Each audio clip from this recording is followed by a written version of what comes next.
Hi, welcome back to my channel. Today I'm giving out young adult book recommendations because I am someone who read young adult for way longer than I probably should have.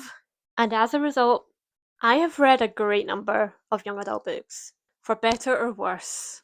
In this case, for the better, because these books are books that I loved, books that I gave 5 stars, books that I mostly read as an adult and got a lot of value from. People can be quite snobby about young adult because it's young adult and it's not for adults. But a lot of the themes in these books are not for younger readers.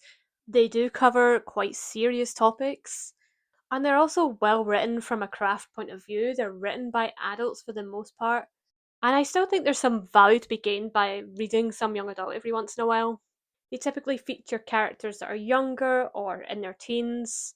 They have common themes around coming of age and things like that, which, yes, does become a bit less relevant once you reach adulthood. But I do think seeing some topics from the lens of a young person is quite an interesting perspective. There's lots of books that are like for adults that are written from the perspective of children. To Kill a Mockingbird, for example, because that viewpoint is so interesting and that naivety of the child really helps bring those mature themes across in a unique perspective. So don't be a snob about it.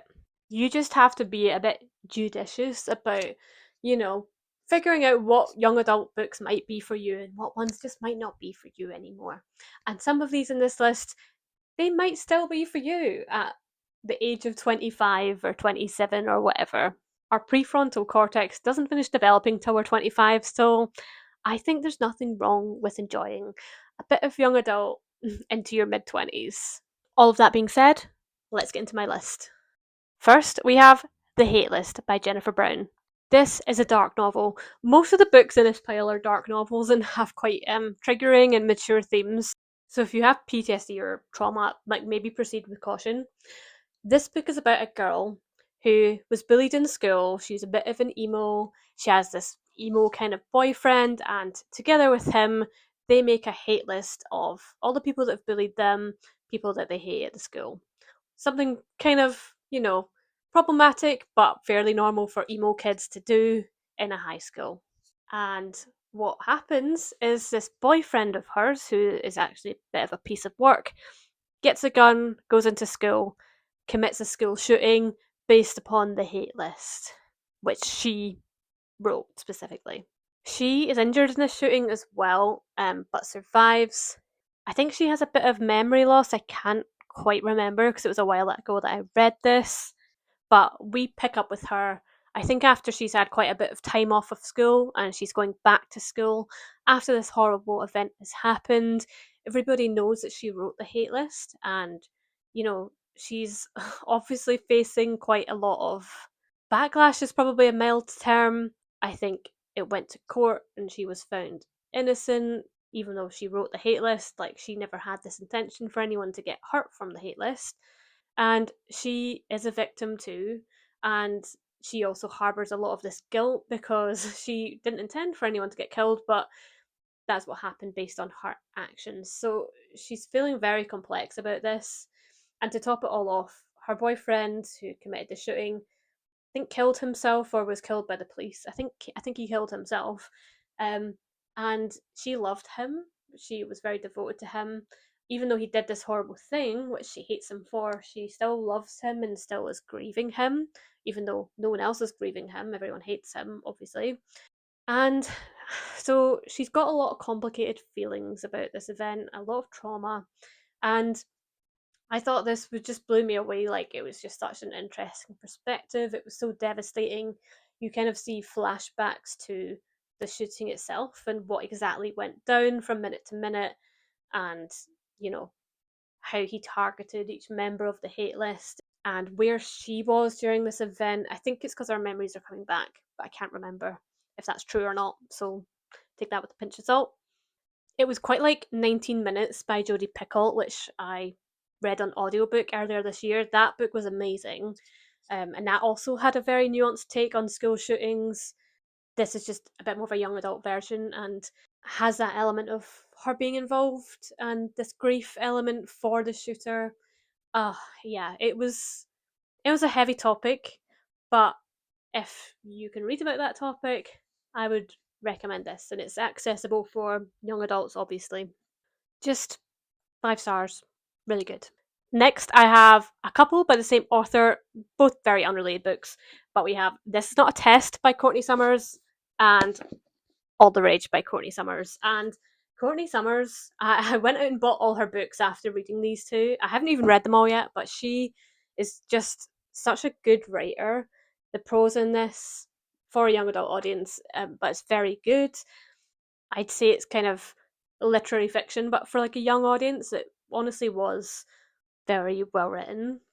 All the Rage is about trauma, and it's about a girl who was sexually assaulted at a party.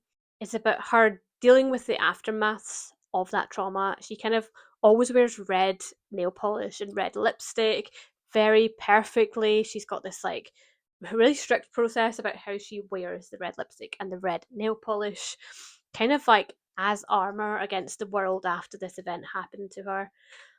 I think she was like drugged and assaulted, and that this was on kind of film from what I remember. Again, it's been a while since I read this.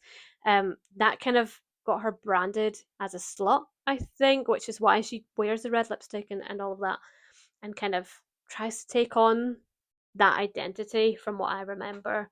It's very female rage, as you can tell from the title, but it is about trauma and the aftermath of dealing with assault as a young girl.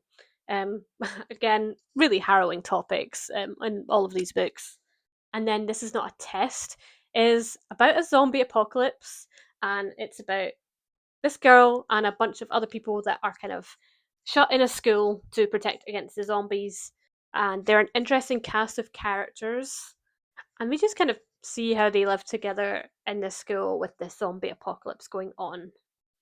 Some of the blurb says that as the days crawl by, the motivations for survival change, and the group's fate is determined less and less by what's happening outside and more by the unpredictable and violent bids for life and death inside. So, while this takes place in a zombie apocalypse, it's very much about the drama that takes place in this school and between the normal human beings. And there's a bit of a romance in here as well between our main character and another character.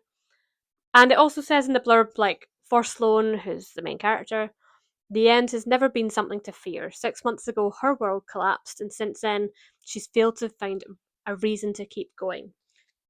So I think from what I remember is that she's kind of suicidal when this whole zombie apocalypse kind of takes place.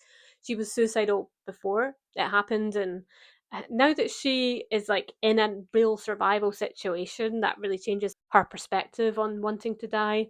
I can't remember what the event is that happened 6 months ago when her world collapsed. I've read this a couple of times, but my memory's so awful, so I need to give this another reread, see if like it stands up to how good I'm remembering it as. And there's also a sequel that's like a novella, I think, which I have on Kindle. Can't remember what that is about. I think they get out of the school, which is neither here or there because I can't remember the plot much aside from that. Next, we have another like double header. This is two books by Seed. Is about a girl that's living in a cult. There's basically this like old creepy guy that has this cult of women. They all kind of have children and he impregnates them, I think. She meets a boy from the outside world who kind of undoes some of her programming, helps her see things in a new light. And she's very indoctrinated in this book. She's very much like fully in this cult and like loving it, but she starts to see the problematic elements as she kind of grows into maturity and starts to wake up to reality. And it's really heart wrenching. There's another book which isn't on my list here, but it's called After the Fire. Very similar themes. It's about a girl that's kind of recovering after being in a cult and the devastation of that. Very interesting topic. Again, another very dark topic, but it's done really well. Heart wrenching, obviously. If you're interested in cults, check this one out. And then this one, I'm Not a Number, is set in a prison camp. I'm beginning to think there's something wrong with me that these are all my favourite books. This is, I think, set in the UK. And at first it seemed very simple because there's kind of the right and the left wing party that have very basic names, and the right wing party builds camps and puts the left wing people, who are called the cores, I think, into these camps. And they're split into male and female. So there's the female and the male side of the camp. And it's basically just like the Nazi camps, except in a contemporary setting. They are given a number the same way the Jews were, and their name is taken away. Any identifying factors are taken away. You know, they have uniforms and stuff to wear, same as in the Nazi camps. And we just follow our main character, Ruby, experiencing this and seeing her go from like a normal teenager in like our contemporary world to living like this. And it's a harsh and harrowing look at, you know, how far extremism can go and how people can be depersonalized within this kind of setting for their beliefs. And Lisa Heathfield's other couple of novels like are also really harrowing topics. There's one called Paper Butterflies. It's up there. I'm not including it in this because I didn't enjoy it as much as these. But that one like fucked me up. Like there's something happens halfway through that just it just is just horrible. Like I'm kind of scarred from it. So I don't know if I would recommend that one. It's kind of about abuse.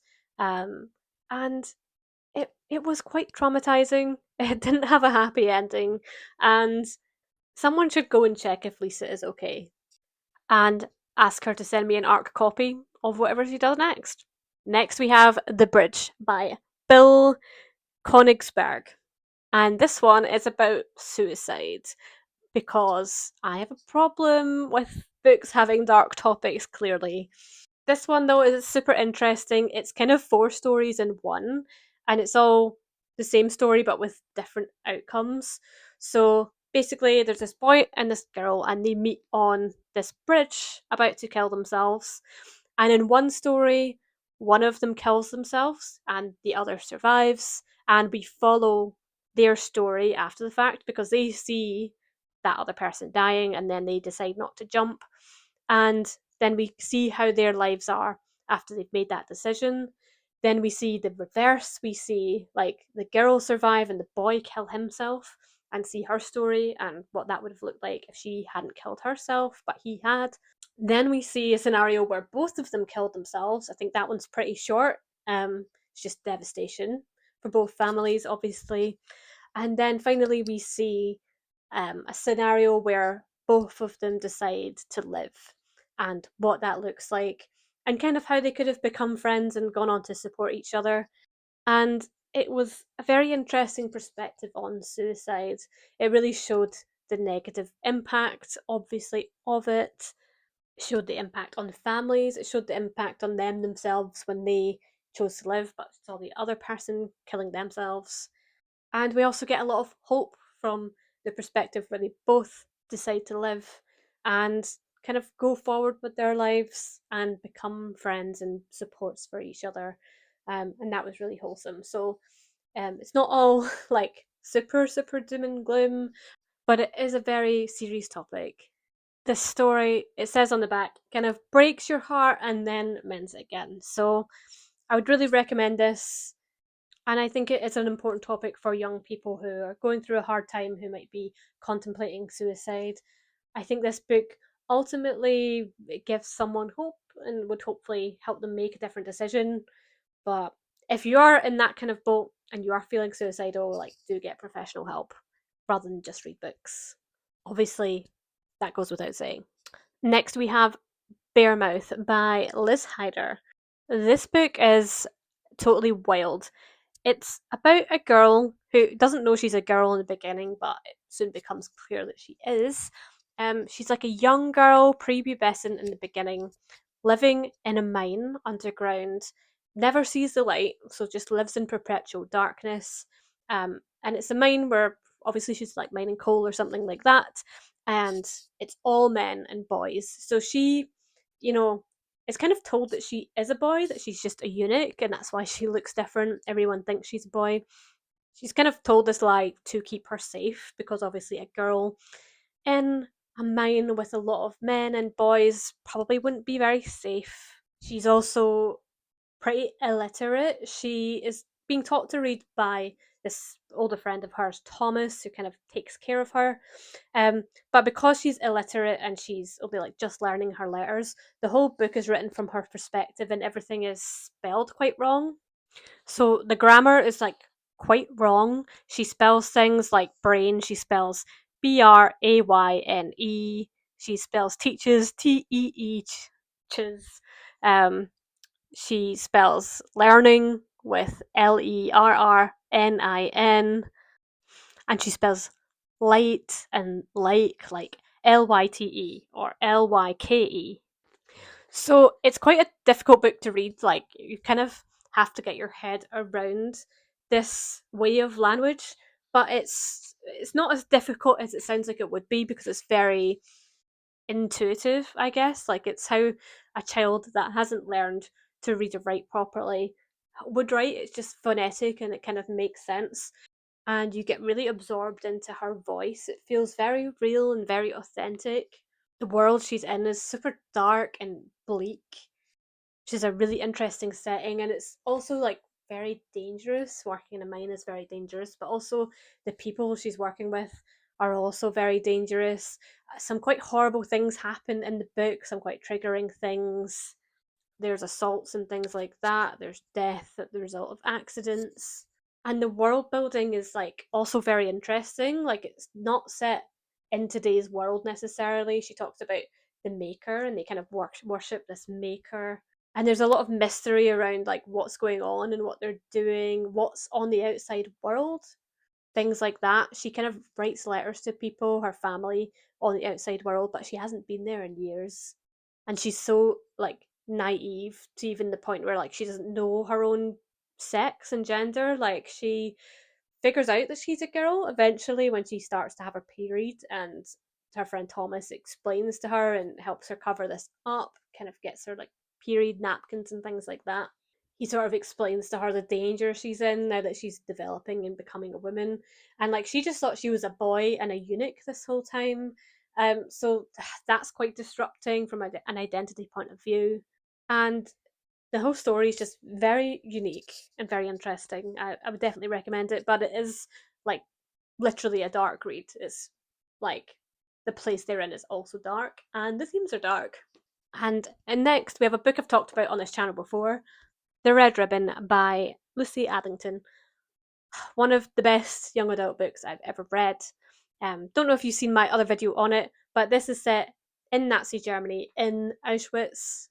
It's a fictionalized account, but it's very true to real life. The author really studied Auschwitz and the layout and just brought so much truth to this fictional story that it feels like a real account, real historical events that happened in Auschwitz during the time that she's there also happened in the book. So it's just very well researched. It's about a girl's survival in the camp. She has a lot of skills in dressmaking and dress design. She's only 14, which would kind of guarantee her for the gas chambers. But because of this skill, she gets a job in the dressmaking shop in the camp, which was a real place, owned by Hedwig Hoss. And she's able to survive for quite a long time because she's got a better quality of life working in this shop. She makes a friend, and we see her and her friend survive for 2 years in Auschwitz. They don't stay in this shop the whole time, things get a lot more difficult for them, but I don't want to spoil it. And this book was very heartbreaking, very powerful. It's a young protagonist, but obviously it's harrowing and very mature topics. And the quality of the writing is so high. It's like, again, it's kind of literary fiction, but for a young adult audience. So there's a lot of really good craft in here. It's like way better written than a lot of new adult and romantasy that you'd read these days. It's like people think they're mature because they're reading like adult books and it's just smutty romantasy, and they're avoiding things like this. And like the reading level is easy enough to understand, but it's still really good and really literary and important. I would just encourage people that are a bit intimidated by adult literary fiction to give some like young adult literary fiction a go. If you're the kind of person that likes romantasy, Fourth Wing, things like that, it's fine to enjoy those books and have a good time, but also reading something like this, it can really benefit you a lot, and it's a good story. It's fantastic. It's entertaining, dare I say, despite the dark themes. It makes you think, it devastates you, it teaches you about history, and it's just well written and well crafted. I can't give enough praise to this book, honestly. Just give it a go, please. And finally, we have one more to talk about, and it's actually the least dark of all of them. And this is Dry by Neil Shusterman and Jarod Shusterman. Neil Shusterman, you might recognise, he's the author of the Scythe series, another interesting young adult novel, but this one is a little bit more interesting for me. It's a standalone as well. It's basically a post apocalyptic novel set in America where there's a really bad drought.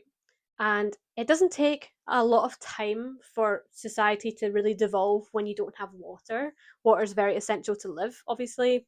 And this story basically follows a couple of characters trying to survive this very post apocalyptic drought event in America.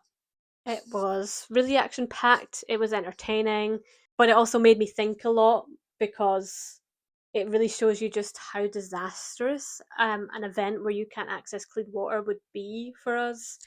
And it's not so far out of the realms of possibility, especially if you live in somewhere like California or Arizona where you are likely to get droughts. Feels a bit distant for us in the UK where it's very wet. We're probably just going to get flooded here, to be honest. We're going to have the rising sea levels, and we're going to have the opposite problem of being dry. But a drought is no joke, it's really dangerous. Droughts are impacting people in the world today, in parts of Africa, places near the equator. And it's really scary. Water is a human right, it's a human essential. I think like post-apocalyptic novels, they often choose like more exciting themes like zombies or lots of different climate disasters like a big earthquake and a hurricane and an ice age or like a deadly disease pandemic. And those are all also real possibilities, minus the zombies, for post apocalyptic or catastrophic events. But a drought is very realistic. It's probably going to happen at some point. And I think there's a lot of horror to be found in the mundane. A lot of us would be completely fucked in this kind of event that goes on in this novel. So it was a good read and it made me think a lot. Can't remember a lot of the plot, so I'll need to give it a reread. But my mum did read it as well. I lent it to her, and she doesn't generally read young adult. She likes adult novels, but she loved this book. She found it really compelling as well. So that's how you know it's a good book. When people that don't really like young adult novels like it. So that's it. That's the end of my list for today. But I have read so many other young adult novels that I really enjoyed. Maybe they weren't 5 stars or books that I would necessarily recommend to everyone. I think everything in this stack is something I would recommend to most people, providing that they aren't overly triggered by the topics. These are all books that I think are good and important, but there's plenty of other good books. And I mean, even my favourite book, Solitaire, by Alice Oseman, I love all of Alice Oseman. I've got so many of her books. I think I've got all of them. But Solitaire, love it.